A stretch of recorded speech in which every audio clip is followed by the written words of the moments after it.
The National Forest Management Act of 1976 is a United States federal law that is the primary statute governing the administration of national forests and was an amendment to the Forest and Rangeland Renewable Resources Planning Act of 1974, which called for the management of renewable resources on national forest lands. The law was a response to lawsuits involving various practices in the national forest, including timber harvesting. NFMA changed forest planning by obliging the Forest Service to use a systematic and interdisciplinary approach to resource management. It also provided for public involvement in preparing and revising forest plans. Also, NFMA established and expanded several Forest Service trust funds and special accounts. It expanded upon the land and resource management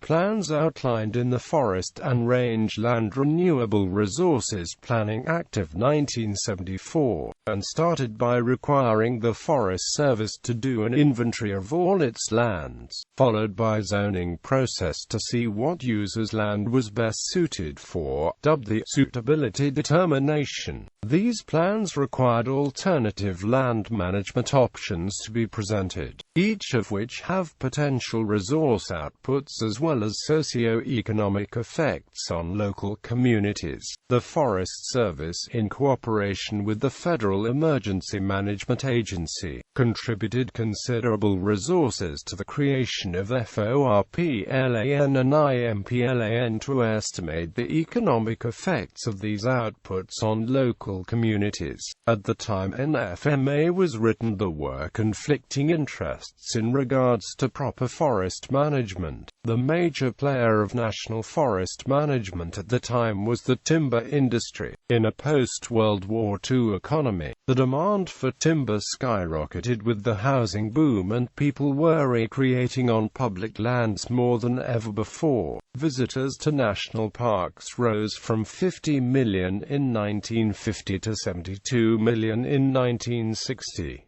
The Sierra Club and other conservation groups were also fighting for preservation of natural landscapes. The Multiple-Use Sustained Yield Act of 1960 made it clear that the Forest Service had to manage for non-timber values, like recreation, range, watershed, wildlife and fishery purposes, but it wasn't until NFMA that these uses were embodied by the forest planning process. The NFMA planning process. The 1982 NFMA planning regulations describe a planning process designed to integrate the many interests concerning the forest. In integrated public lands management, 1. Identify issues, concerns, and opportunities. State and local agency officials as well as the public collaborate to identify current issues as well as possible future issues and concerns. The goal of the planning process is to improve the forest to better serve the public. 2. Develop planning criteria. 3 main criteria are used for management actions. Public policy criteria are the policy outlined in regulatory and statutory guidelines. Process criteria are the accepted standard of data analysis. And decision criteria are the weight assigned to each management action. 3. Collect data and information necessary to address ICOs. Ensure that data collection meets the process criteria standards. Also include data for a no-action alternative to use as a control during alternative comparison. 4. Analyze the management situation. Group land into strata of similar physical features, such as vegetation, wildlife or soil type, to analyze the effects of management actions. 5. Formulate a broad range of alternatives, including a no-action alternative. 6. Estimate the effects of each alternative on the environment, the economy, and society. 7. Evaluate alternatives by comparing how well each resolves the ICOs. Evaluate each alternative using the planning criteria outlined in Step 2. 8. Select a preferred alternative. This is the proposed forest plan.